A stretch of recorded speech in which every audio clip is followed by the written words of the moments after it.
बिस्मिल्लाहिर्रहमानिर्रहीम। Dear viewers, अस्सलाम वालेकुम। उम्मीद है कि आप सब खैरियत से होंगे और अपनी आईएसएसबी की तैयारी पूरी मेहनत और लगन के साथ कर रहे होंगे।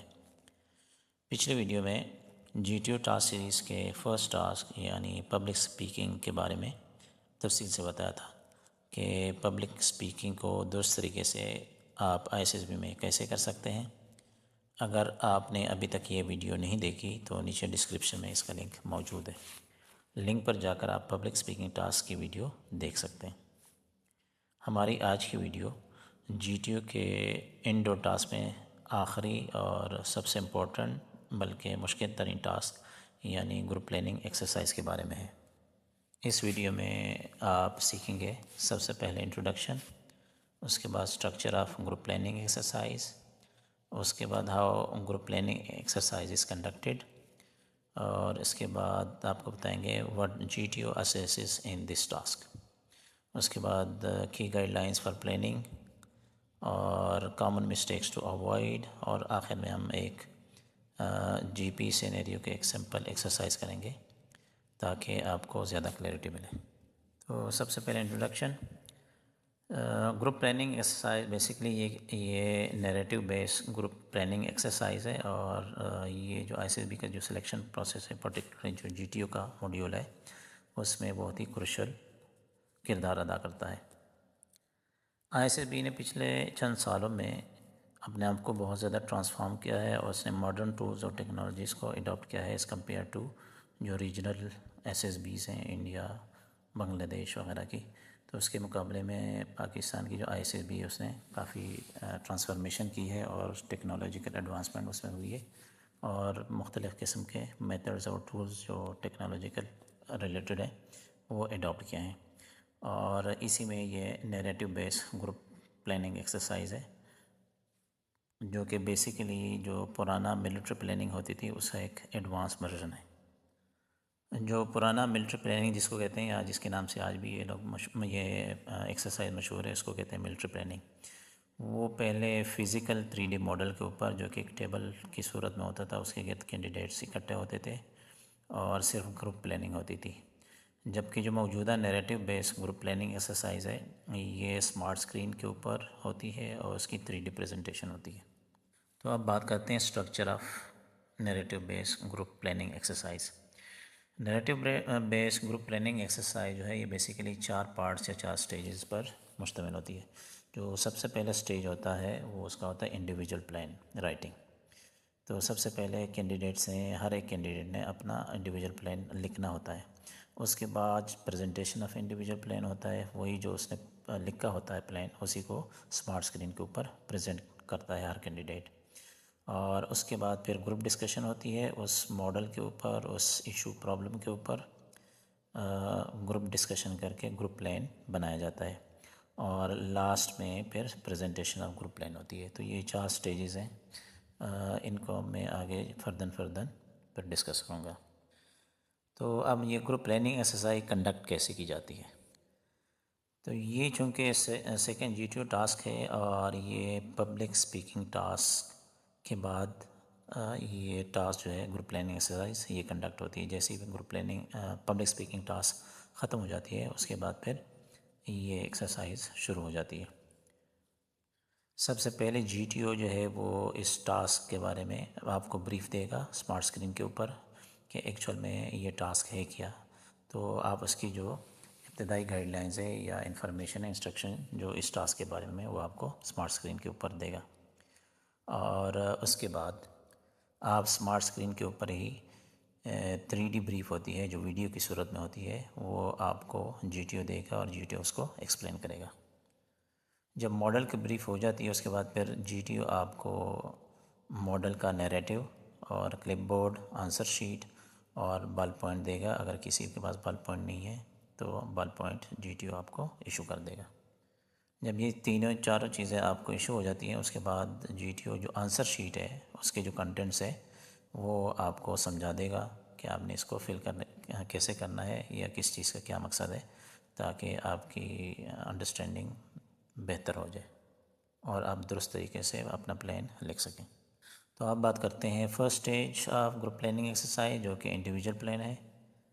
तो आपको बेसिकली 20 मिनट्स दिए जाएंगे ताकि आप अपना इंडिविजुअल प्लान आंसर शीट के ऊपर लिख सकें। और चूँकि आपके पास मॉडल का नैरेटिव होगा जो प्रिंटेड फॉर्म में आपको मिलेगा, और सामने आपके सामने जो मॉडल या मैप होगा वो स्मार्ट स्क्रीन के ऊपर आपको मौजूद होगा। तो आपने बेसिकली नैरेटिव को केयरफुली फर्स्ट रीड करना है और फिर उसको मॉडल या जो प्लेन जो आपके सामने स्क्रीन पर नज़र आ रहा होगा उसके साथ कोरिलेट करना है। उसके बाद फिर आपने अपना प्लेन बनाना है, क्रिएट करना है और आंसर शीट के ऊपर लिखना है। लेकिन ये याद रखें कि इस स्टेज में जो इंडिविजुअल प्लान होती है इसमें कोई डिस्कशन नहीं होती। आप कोई एक दूसरे की चीज़ को कॉपी नहीं कर सकते, ना ही चीटिंग करने की इजाज़त है।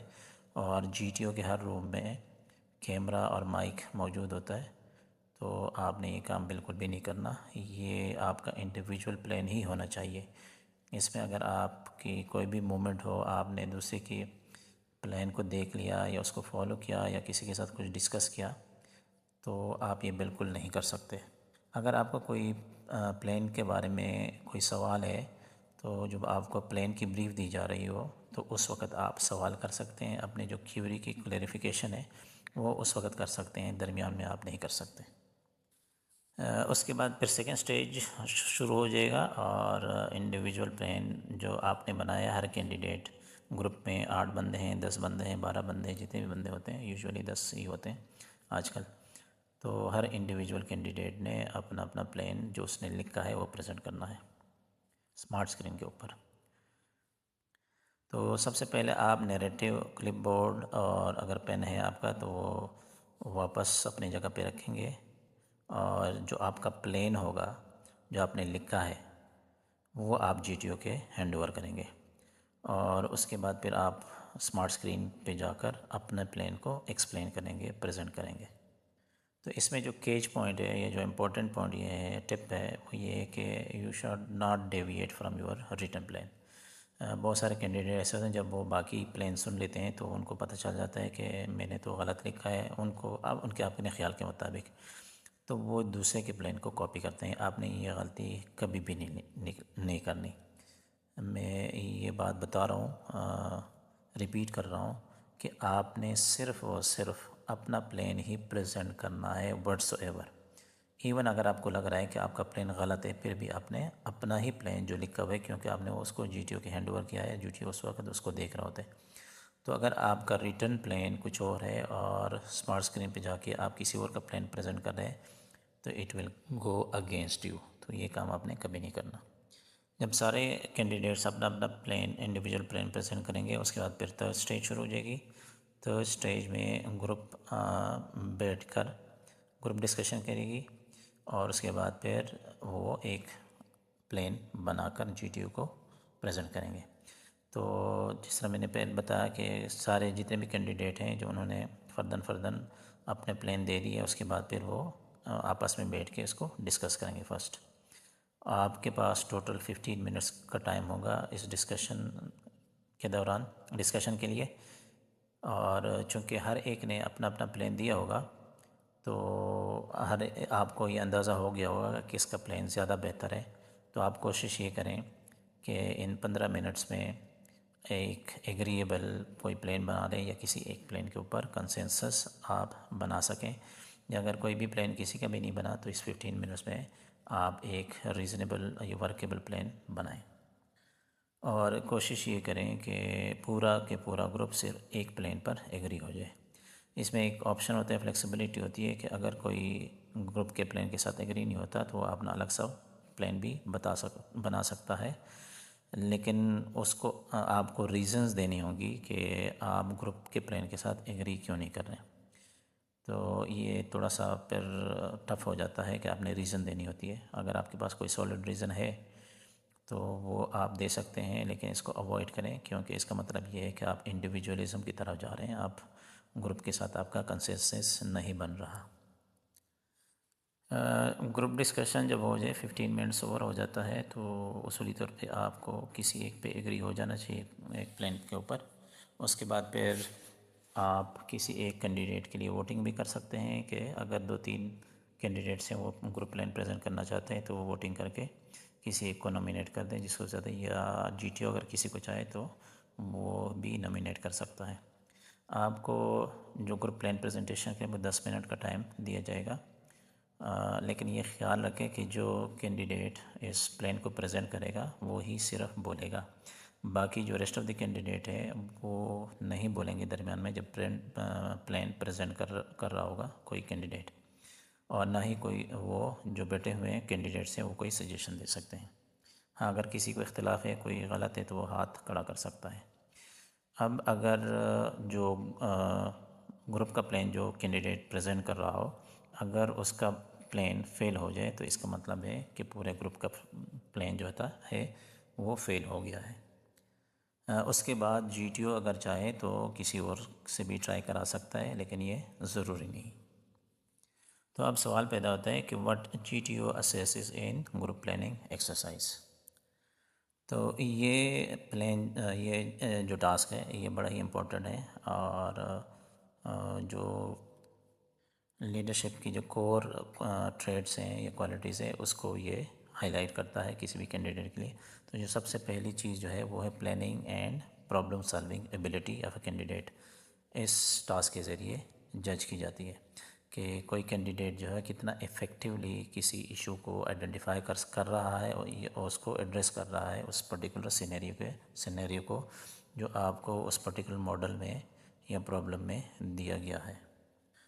ये डिसीजन मेकिंग स्किल्स को भी हाईलाइट करता है कि कौन सा कैंडिडेट किसकी कितनी कैपेसिटी है और कितनी वो इन्फॉर्म डिसीजन और कितनी जल्दी ले सकता है, क्योंकि आपको वेरियस फैक्टर्स दिए गए होते हैं, लिमिटेशंस होती हैं और रिसोर्सेज होती हैं, तो और टाइम कंस्ट्रेंट होता है, प्रेशर होता है, मसले मसाइल होते हैं। तो उन मसले मसाइल के साथ आप कितनी अच्छे तरीके से डिसीजन मेकिंग कर सकते हैं। नेक्स्ट है वो कॉन्फिडेंस एंड कम्युनिकेशन है।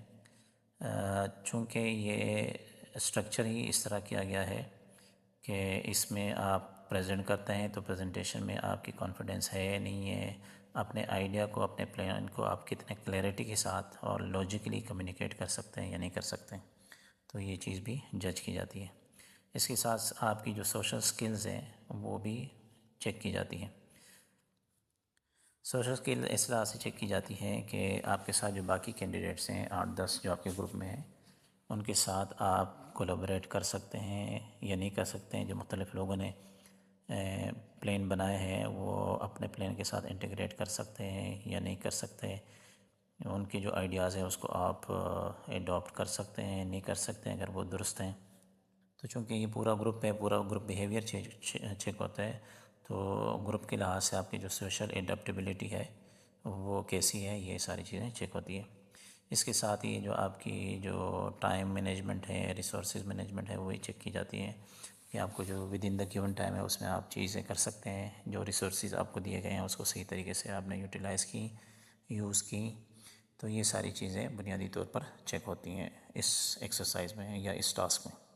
तो अब देखते हैं कि किसी भी प्लानिंग के लिए कौन सी की गाइडलाइंस होनी चाहिए जो आप अपने जहन में रखें या उसको आप फॉलो करेंगे तो एक अच्छी प्लानिंग आप कर सकते हैं। तो सबसे पहली चीज़ जो पर्टिकुलर इस टेस्ट या टास्क के हवाले से कि यू शुड बी अटेंटिव। जो जब जीटीओ ब्रीफ दे रहा हो तो उसको फुल अटेंशन के साथ, क्योंकि वो आपको डिटेल्स बता रहा होता है, आपने वो फुल डिटेल के साथ सुननी है वो सारी चीज़ें। आपसे एक भी इंस्ट्रक्शन, एक भी सिचुएशन, एक भी सिनेरियो का एक पर्टिकुलर एस्पेक्ट जो है ना वो मिस हो गया तो आप गलत प्लानिंग ही करेंगे। तो इस पर्टिकुलर, वैसे तो हर टास्क में और टेस्ट में आपको अटेंटिव होना चाहिए, लेकिन इस पर्टिकुलर टास्क में आपको बहुत ज़्यादा केयरफुल होना होगा। आपको नहायत ही अटेंटिव वहाँ पे बैठना होगा। You should be mentally and physically present. और अगर आपको कोई डाउट है तो you must clarify the same from your GTO. Next है अंडरस्टैंड दी सिनेरियो। जब स्मार्ट स्क्रीन पर इसकी जो प्रॉब्लम आपको दिया गया हो, जो मॉडल ब्रीफ होती है वो चल रही थी, तो उसको आपने फुल अटेंशन देनी है, सुनना है। जो मैप है उसके अंदर जो प्रॉब्लम्स है, जो रिसोर्सेज है, वो सारी आपने समझनी है। और जितने भी ऑब्स्टिकल्स हैं, टाइम कंस्ट्रेंट्स वगैरह हैं या जो प्रायोरिटीज़ हैं, मुख्तलिफ़ चीज़ें हैं, मसले मसाइल है, उसको आपने नोट करना है। नेक्स्ट है प्रायोरिटाइज प्रॉब्लम्स। अक्सर औक़ात जो जो आपको प्रॉब्लम दी जाती है वो मल्टी फेसेट होती है, उसके मुख्तलिफ़ प्रॉब्लम्स होते हैं। तो उन प्रॉब्लम्स को आपने प्रायोरिटाइज़ करना है कि लॉजिकली और कॉमन सेंस को आपने यूज़ करना है कि किस प्रॉब्लम को मैं इमीडिएट अटेंशन दूँ, किसको मैं बाद में करूँ। तो इसके लिए टिप यह है कि जो लाइफ थ्रेटनिंग इमरजेंसीज़ हैं, सिचुएशंस हैं, तो उसको आपने सबसे पहले प्रायोरिटी देनी है, उसको सबसे पहले हल करना है, उसकी तरफ सबसे पहले तवज्जो करनी है। उसके बाद जो बाकी चीज़ें हैं फिर आपने उनकी तरफ रिसोर्सेज और बंदे यूज़ करने हैं ताकि उसको भी आप एड्रेस कर सकें। लेकिन अगर इस तरह की सिचुएशन है तो आपने जो लाइफ थ्रेटनिंग इमरजेंसीज़ होती हैं, कोई ज़ख्मी है, कोई दूसरी इमरजेंसीज़ हुई हैं, तो आपने सबसे पहले बंदों को वहाँ से एवैक्यूएट करना है या उसको फर्स्ट एड देनी है। इस तरह के रिलेटेड सबसे पहले एक्शंस आपके ये वाले होने चाहिए। नेक्स्ट है स्टे काम एंड कोऑपरेटिव। ये जब एक्सरसाइज हो रही हो तो चूँकि ये एक एक्टिविटी बेस्ड एक्सरसाइज है, तो इसमें अपने आप को काम कर रखना है और कोऑपरेटिव रखना है ग्रुप के साथ। ऐसा नहीं है कि आप ग्रुप एक डायरेक्शन में जा रहा हो, आप जो है ना वो दूसरी डायरेक्शन में जा रहा हो। तो आपने एक तो एक्टिवली पार्टिसिपेट करना है और डिस्कशंस में, और लेकिन एक्टिव पार्टिसिपेशन का ये मतलब नहीं है कि आप डोमिनेट करना शुरू कर दें। आपने डोमिनेशन नहीं करनी, पार्टिसिपेशन करनी है, डोमिनेशन नहीं करनी।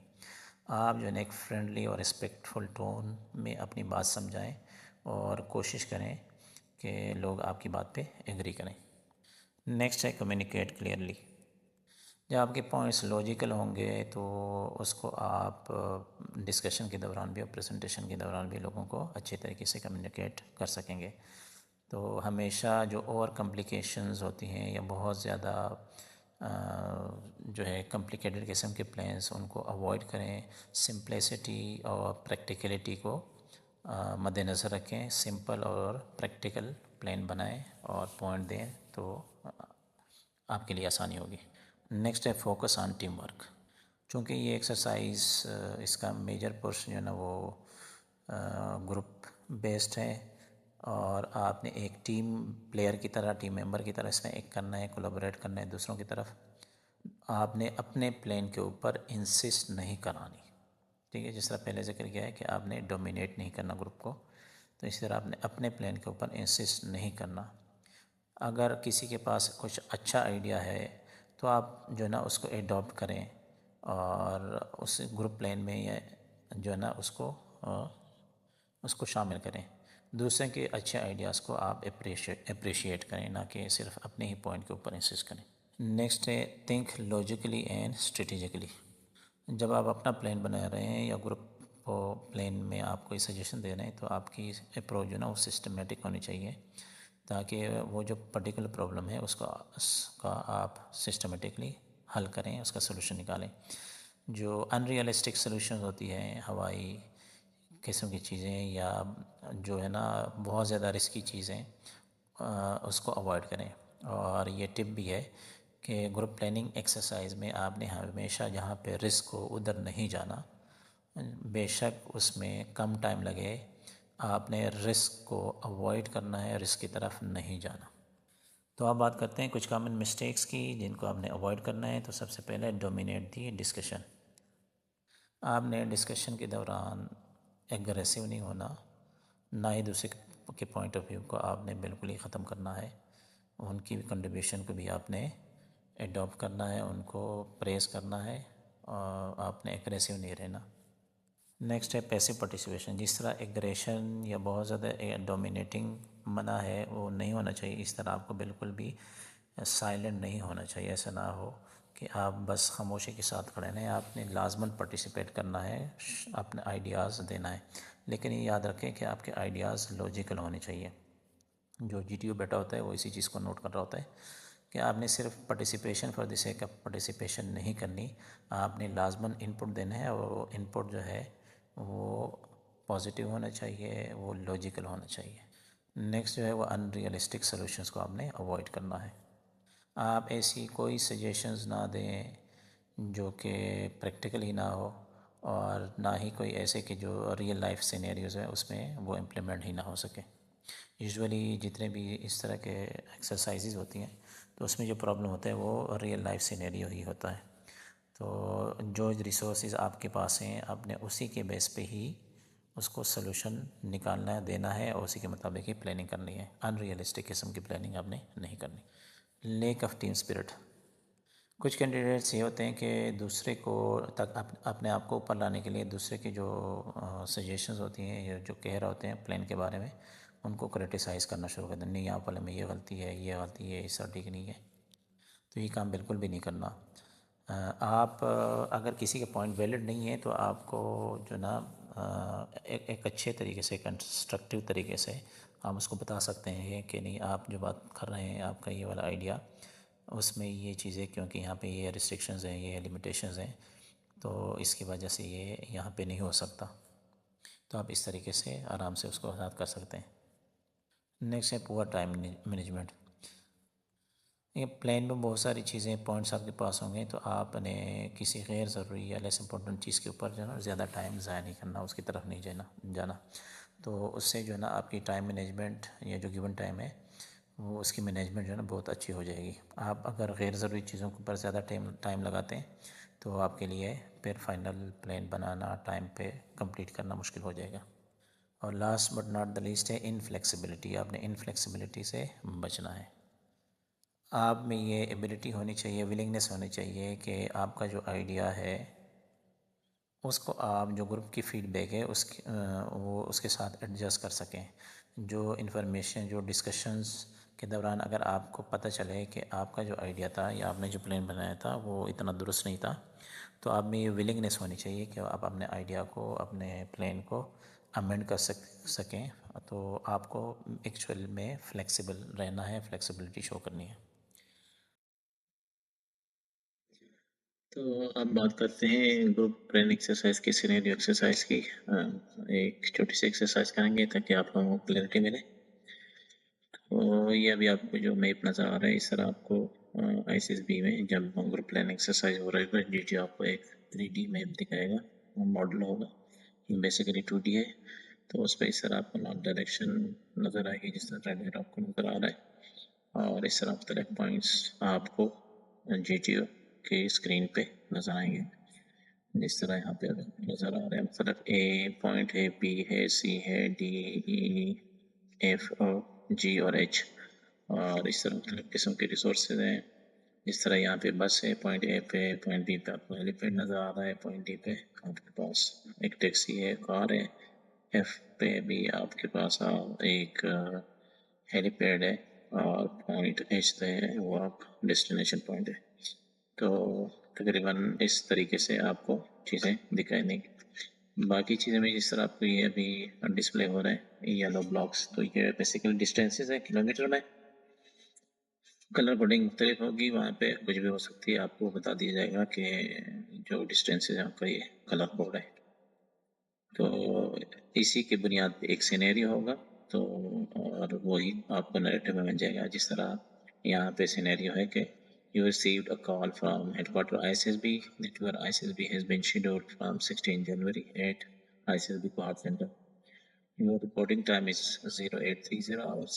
Make a plan to reach ISSB Quad before 0830 hours, यानी 8:30 बजे. Time right now is 2100 hours. तब ये नेसेसरी इन्फॉर्मेशन आपको दी है। इसके बाद मज़ीद इन्फॉर्मेशन भी है, इंपॉर्टेंट इन्फॉर्मेशन, रिसोर्स लिमिटेशन है, वो सब आपको दिया गया है कि आपका होम बेस क्या है, कहाँ से आपने मूव करना है। जिस तरह यहाँ पे लिखा हुआ है पॉइंट 2 पे कि your home is NGB Astore point alpha पे, यहाँ से बेसिकली आपने मूव करना है। और उसके बाद आपको 7 रिसोर्सेज दिए गए हैं कि you will start your journey at 15 January 2200 hours. A bus will leave from point A to H. H basically पहाड़ में है। 2200 hours बोर्डिंग में इतना टाइम लगेगा। रोड जो है वो B और C के दरमियान ख़राब है, it will take extra 30 minutes. Heli service आपको बताई गई है B और F के ऊपर। और जो दूसरा है E, G और H है, ये जो अभी आपको नज़र आए E, G और H, ये यहाँ पे भी एक्स्ट्रा टाइम कंज्यूम हो रहा है, हेवी ट्रैफिक है। टैक्सी सर्विस अवेलेबल है डी के ऊपर। बस स्पीड बताई गई 65 kilometre per hour, taxi speed आपको 90 किलोमीटर पर आवर, और हेली स्पीड भी बताई गई है 240 किलोमीटर पर आवर डे में, डी से day. 175 kilometre per hour night के टाइम पे, हेली बोर्डिंग, हाफ बोर्डिंग और टेक ऑफ, लैंडिंग वगैरह फिर 20 मिनट एक्स्ट्रा लगते हैं। ये सारी इन्फॉर्मेशन आपको इस मॉडल पे या स्क्रीन पे जो GTO का हो वो इस तरह डिस्प्ले कर दिया जाएगा। तो इसमें आपका मिशन सिंपल है। यहाँ पे वैसे तो कई मिशन हो सकते हैं एक ही सिनेरियो में, सिचुएशन में। यहाँ पे सिंपल सा मिशन है कि हमने पॉइंट ए से पॉइंट एट तक ये सारे रिसोर्सेज, रूट्स, इन्फॉर्मेशन यूज़ करके आपने एज तक टाइमली पहुँचना है और 8:30 बजे से पहले आपने पहुँचना है। तो इस तरह का एक सिनेरियो होता है। तो इसके लिए आपको एक आंसर शीट भी दिया जाएगा। ये सारी इन्फॉर्मेशन आपने नोट करनी है बेसिकली। उस आंसर शीट के ऊपर मुख्तलिफ पोर्शंस हैं, उसमें आपने ये इम्पोर्टेंट इन्फॉर्मेशन, आपका मिशन क्या है और जो आपको 3D स्क्रीन पे नज़र आ रहा होगा वो कंटिन्यूसली डिस्प्ले होगा आपके सामने। तो बेसिकली आपने इन्फॉर्मेशन को कोरिलेट करना है। तो इस तरह आपको एक आंसर शीट मिलेगी। उसमें सबसे पहले आपने लिखना है पेज ID और ग्रुप नंबर, जो अल्फाबेटिकल ऑर्डर में होता है ABCD, कोई बहुत सारा चेस नंबर आपने लिखना है यहाँ पे। जो GTO का जो चेस नंबर होता है, जो GTO आपको देता है, वही आपने लिखना है। आपका जो ओरिजिनल चेस नंबर होगा वो आप GTO के किसी भी टेस्ट या टास्क में ना बोल सकते हैं ना लिख सकते हैं। तो आपने ये याद रखना है कि आपने सिर्फ GTO के चेस नंबर ही यहाँ पे लिखना है। उसके बाद मिशन है जो कि बहुत ही क्लियर है, सिंपल सा है। तो वो है to reach ISSB quad before 0830 on 16 January 25। उसके बाद आपने इंपॉर्टेंट डिटेल जो आपके पास नैरेटिव है उधर से ही आपने सारे कॉपी किए, यहाँ पे आपने लिख लिए। और उसके बाद आपका जो एक्शंस है, एक्टिविटीज़ है, जो स्टेप्स आपने लिए, फॉर एग्जांपल हमने पहला स्टेप लिया, नंबर 1 है सीक्वेंस में और लॉजिकल सीक्वेंस में आप लिखेंगे। और जो आपका स्टार्टिंग पॉइंट है उधर से लिखेंगे, ज़ाहिर है सारी चीज़ें उधर से मूव होंगी। तो इस तरह यहाँ पे है बोर्डेड बस एट 21:55। तो 21:55 इसलिए कि आपको परमिशन दी गई थी कि 2200 आवर्स पे बस यहाँ से स्टार्ट होगी, रवाना होगी। तो जाहिर है 5 मिनट बोर्ड करने में लगते हैं, तो आपने 5 मिनट पहले वहाँ पे जाना है। तो इन चीज़ों का आपने ख्याल रखना है। अगर आप 2200 आवर्स पे शुरू करेंगे तो 5 मिनट का बोर्डिंग टाइम या तो आप नहीं लिख पाएंगे, अगर लिखेंगे भी तो आपका ये जो बस पकड़ने का जो टाइम है स्टार्ट होने वो मिस हो जाएगा। तो यहाँ से गड़बड़ शुरू हो जाएगी। उसके बाद आपका जो अगला स्टेप है reach at point D and बस। तो ये सीधा एक रूट है यहाँ तक D तक। तो डिस्टेंस आपने जो ग्रुप प्लानिंग एक्सरसाइज में आपकी जो मेंटल मैथ होती है, पर्टिकुलरली जो स्पीड, डिस्टेंस और टाइम की कैलकुलेशन, ये आपने लाजमन करनी है। इसमें आपको एक्सपर्ट होना पड़ेगा, क्विक होना पड़ेगा। तो 65 किलोमीटर पर आवर की स्पीड है। यहाँ से A से B तक टोटल डिस्टेंस है 390 किलोमीटर है। तो अगर आप कैलकुलेशन करेंगे तो ये आपको 6 घंटे का डिस्टेंस पड़ेगा। तो अगर 10 बजे में आप 6 घंटे ऐड करेंगे तो वो सुबह के 4 बजे हो जाएंगे, रात के 10 बजे और सुबह के, यानी कि A से भी आप इस बस पे बैठेंगे तो D तक आप सुबह 4 बजे पहुँच जाएंगे। कुछ और जो लिमिटेशंस थी वो आपको बताई गई थी। जिस तरह आपको बताया गया था कि आप बोर्डिंग में, जिस तरह आपने बोर्डिंग के टाइम पे 5 मिनट ऐड किए, इस तरह जब आप इस बस से उतरेंगे पॉइंट डी में तो आपने 5 मिनट भी ऐड करना है। तो आपका टाइम तो उस वक्त का हो जाएगा 04:05, 4:05 पे। एक और लिमिटेशन थी कि बी और सी के दरमियान रोड ख़राब है, यहाँ पे एक्स्ट्रा 30 मिनट्स लगते हैं। तो आपका फोर्थ जो एक्शन या एक्टिविटी आप लिखेंगे वो आपने लिखा कि BC की रफ रोड, एक्स्ट्रा टाइम यहाँ पे 30 मिनट्स। आप वर्डिंग कुछ भी लिख सकते हैं, ये अंडरस्टैंडिंग के लिए, सिर्फ आपको समझाने के लिए मैंने लिखा है। और हर पॉइंट इसलिए लिखा है ताकि वजाहत हो कि आपने क्या करना है, किस तरीके से करना है। तो आपने यहाँ पे D पे 5 मिनट, उसमें जो बोर्डिंग टाइम है आपने यहाँ पे ऐड किया। तो वो एक्चुअल में जो पॉइंट A से आप रवाना हुए 10 बजे और D पे पहुँचे तो उस वक्त टाइम आपके पास 4:35 सुबह के बज रहे थे। अब यहाँ पे चूँकि मज़ीद कोई लिमिटेशन नहीं है इस पॉइंट डी के ऊपर, तो एज्यूम करते हैं कि आपने फ़ौरन ही जैसे उतरे फ़ौरन ही आपने टैक्सी यहाँ पे पकड़ ली, क्योंकि इस तरह कोई इन्फॉर्मेशन नहीं है। अदरवाइज़ आपने उस इन्फॉर्मेशन का लिहाज करना है। अगर कोई लिमिटेशन है, कोई डिस्टेंस है दरमियान में, तो आपने उसको कवर करना है, उसमें टाइमिंग ऐड करनी है। लेकिन यहाँ पे ऐसा कुछ नहीं है। तो हम सीधा टैक्सी पे बैठे, आप यहाँ पे तो boarded taxi at point B होगी। और चूँकि बोर्डिंग में 5 मिनट लगते हैं तो आपने उसमें ऐड कर दिया 4:40 पे आप यहाँ पे टैक्सी पे बैठे हैं। जो टैक्सी रवाना हो गई यहाँ से और फिर डी से आपने ये रूट लिया ई एफ और यहाँ से होते हुए आप एच तक पहुँचे। तो ये जो डिस्टेंस है 390 और 705 किलोमीटर के दरमियान, इसको अगर आप अच्छा एक और भी चीज़ ज़हन में रखें कि इसकी स्पीड, बस की स्पीड अलग थी 65 और जो टैक्सी की स्पीड है वो 90 किलोमीटर है पर आवर। तो ये 390 और 705 के दरमियान में जो भी डिफरेंस है, जितने किलोमीटर बनते हैं उसको आपने 90 पे डिवाइड करना है, तो आपके सामने इसका टोटल टाइम निकल आएगा। तो 3.5 घंटे में आप ये जितना भी डिस्टेंस बनता है वो आप कवर कर लेंगे। तो अगर 3.5 घंटे हम 4:40 में ऐड करेंगे तो आज 8:10 तक आप पॉइंट एच तक आपको टैक्सी पहुंचा देगी।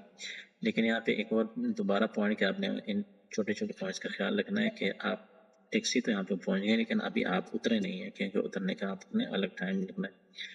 तो जब 5 मिनट आप बोर्डिंग टैक्सी से उतरने में गुजारेंगे तो आपका एग्जैक्ट टाइम यहाँ पर 8:15 पर। तो एक्चुअली आप पॉइंट एच के ऊपर ISSB क्वाड सेंटर पे आप सुबह 8:15 पे यहाँ पर उतरें। तो आपने इस तरह कैलकुलेशन करनी है, इस तरह प्लान बनाइए है। बड़ा सिंपल सा प्लान है, इस तरह इतना सिंपल नहीं होता और कम्प्लिकेशन ज़्यादा होती है, लेकिन अंडरस्टैंडिंग के लिए मैंने ये छोटी सी मिसाल या एक्सरसाइज इसलिए कराई है ताकि आपको क्लैरिटी हो कि आपने बेसिकली आंसर शीट कैसे भरनी है और टाइम डिस्टेंस के कैलकुलेशन किन चीज़ों का ख्याल रखना है। तो वो इस तरह से मैंने ये एग्जाम्पल सेलेक्ट की थी, सादा सीधी। अच्छा, अब इस पूरे सिनेरियो में हमने तो सीधा सीधा बाकी इन्फॉर्मेशन दी है।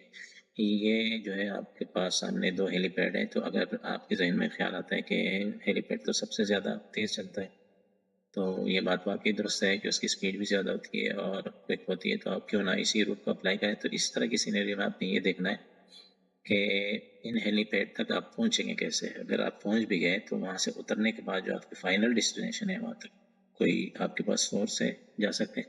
फॉर एग्जांपल आप पॉइंट ए से बैठकर बस में पॉइंट बी पर उतरते हैं क्योंकि बी रूट में है, और इस हेलीपैड में हेलीकॉप्टर में बैठते हैं, वहाँ से तो ये एफ तक आ जाएगा। लेकिन एफ से यहाँ ऑनवर्ड एच तक जाने के लिए आपके पास कोई रिसोर्स नहीं है, ना कोई यहाँ पे टैक्सी अवेलेबल है, ना कोई बस है, क्योंकि बस तो आपने पॉइंट बी पे छोड़ा। और मतलब ये फिर आप यहाँ पर फंस जाएंगे। तो आपने कोई ऐसी चीज़ फॉलो नहीं करनी, अडॉप्ट नहीं करनी कि उससे आगे उसका लिंक ना बन रहा हो। तो ये जो रिसोर्स है आप इसको करंटली इस सिनेरियो में यूज़ नहीं कर सकते। दूसरी है कि अगर आप सिर्फ बस को यूज़ करेंगे तो बस की स्पीड बहुत कम है, तो अगर उसकी स्पीड से आप पॉइंट ए से एच तक जाएंगे तो बहुत ज़्यादा टाइम ज़ाया होगा और आपका प्लान फेल हो जाएगा। तो दरमियान में आपके पास एक रिसोर्स है डी के ऊपर, तो टैक्सी की स्पीड 90 किलोमीटर पर आवर है, वो ज़्यादा है, तो आपने ए से डी तक बस को यूज़ किया क्योंकि उससे आगे कोई और रिसोर्स नहीं है, सिर्फ बस ही है, और डी से ऑनवर्ड आपने एच तक टैक्सी यूज़ की। तो इसी तरह आप आराम से टाइम पर पहुँचे, क्योंकि आपने 8:30 तक पहुँचना था और आप 8:15 तक पहुँच गए।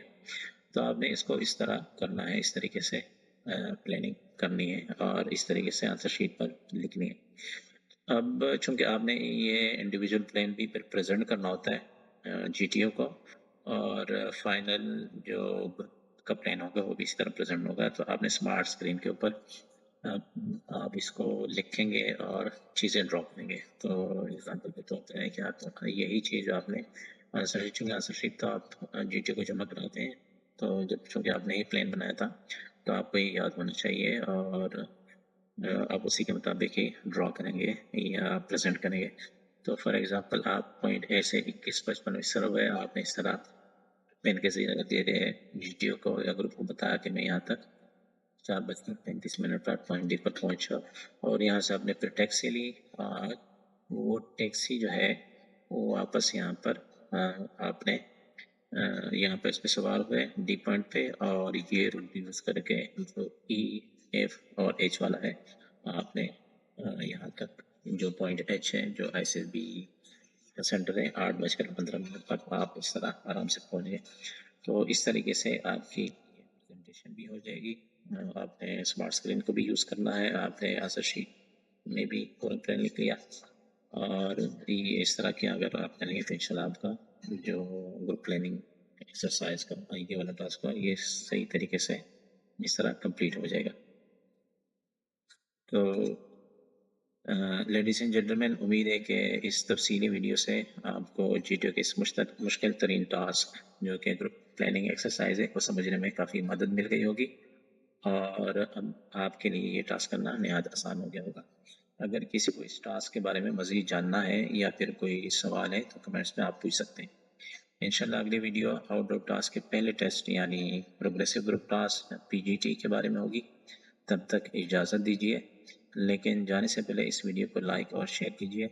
साथ ही चैनल को सब्सक्राइब और बेल आइकन को प्रेस कीजिए ताकि हमारी हर नई आने वाली वीडियो आप तक बर वक्त पहुँच सके और आप अपनी आईएसएसबी की तैयारी आसानी के साथ कर सकें। तो good luck and happy learning.